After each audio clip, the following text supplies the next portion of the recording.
Bugün balaca Məhəbbət qızımızla müalicəmizi yekunlaşdırmışıq. Gələndə bir neçə narahatçılığımız var idi.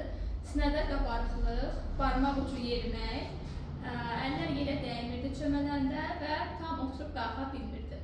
Bugün 21 günün sonunda artıq bu diaqnozlarımızın heç biri yoxdur. Həm barmaq ucu yeriməmiz yığılıb, həm əlimiz yerə dəyir, həm rahat yeriyir, əyilir, qalxır və bu irəliləyişlərə görə həqiqətən də çox sevincliyik. Biz nə qədər desək də evdə valideynlər daha çox görürlər bu irəliləyişləri, yaxşılaşmaları və atası da bu irəliləyişləri görüb istəyirəm öz sözünü desin. Çox təşəkkür edirəm, var olasınız. Həqiqətən də gələndə əyər ucu yeriyirdi.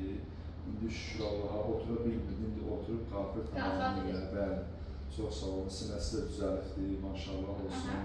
Çox təşəkkür edirəm. Əziz valideynlər və Toz xalqımız, yəni evlatlarınıza həmişə nəzarət edin. Bir probleminiz oldu, doktora yaxınlaşa bilərsiniz. Sağ olun, biz də Məhəbbət Valiyə uğurlar arzulayırıq. Yeni dərs ilində yaxşı qiymətdə sağlam olmağını arzulayırıq. Çox sağ olun, təşəkkür edirəm. Sağ olun.